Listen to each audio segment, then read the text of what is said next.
Justin Gatlin, why is the man who stole Usain Bolt's thunder so hated? The boos hailed down from every part of the London stadium.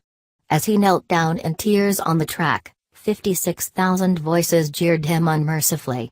In the outside world, within minutes, his Wikipedia profile had become Justin the Cheat Gatlin.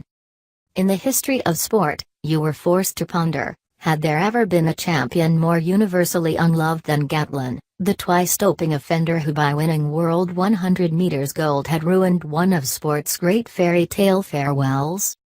It was supposed to be all about Usain Bolt.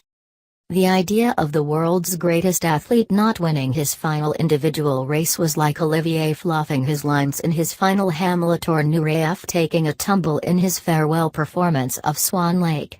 Unthinkable.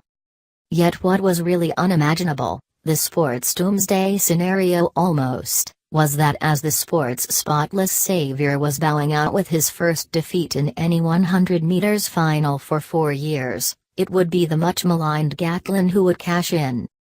Only 2 years ago, at the Beijing World Championships when Bolt outpaced Gatlin for the same title, it was hailed almost as good prevailing over evil.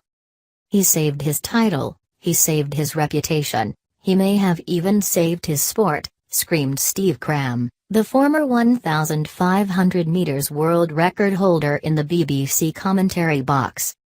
So what had changed 2 years on?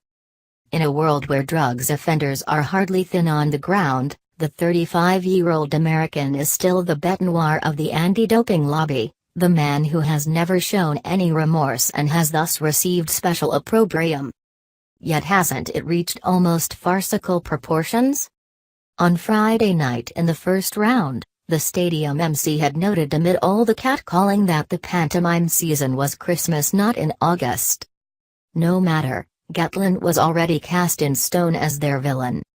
Johan Blake, who has also served a drugs ban, was cheered to the rafters when he was introduced for the final, but Gatlin just remained stony-faced through all the jeering. He has long become used to it. I tuned it out, he said. Of course, not all Americans will have been, but even Bolt recognized after Gatlin had won in 9.92 seconds, just 0.03 of a second ahead of him in the bronze medal position, that this reception did not feel fair. Indeed, in this rarest of defeats, we may have seen the real greatness of Bolt revealed in a way we had never witnessed before. Yes, the world has loved his once-in-a-century gift and his unmatched showmanship in all his triumphs. They have shown him as a great winner. Yet here he showed the world how to lose. With grace and honor. And, yes, forgiveness too. Early in their career, Gatlin had once tried to psych out Bolt when racing in an adjacent lane by spitting in it. So right from the start, Bolt could have been forgiven for really having it in for the American. Yet even when anti-Gatlin feeling was most rife in the sport a couple of years ago, Bolt never sought to rub it in his foe's face. Who was the first man congratulate Gatlin on Sunday? Of course, it was the Jamaican who went over to hug him with a genuine embrace. The first thing he did was congratulate me and say that I didn't deserve the boos, Gatlin revealed. He is an inspiration. Who could argue with his judgment?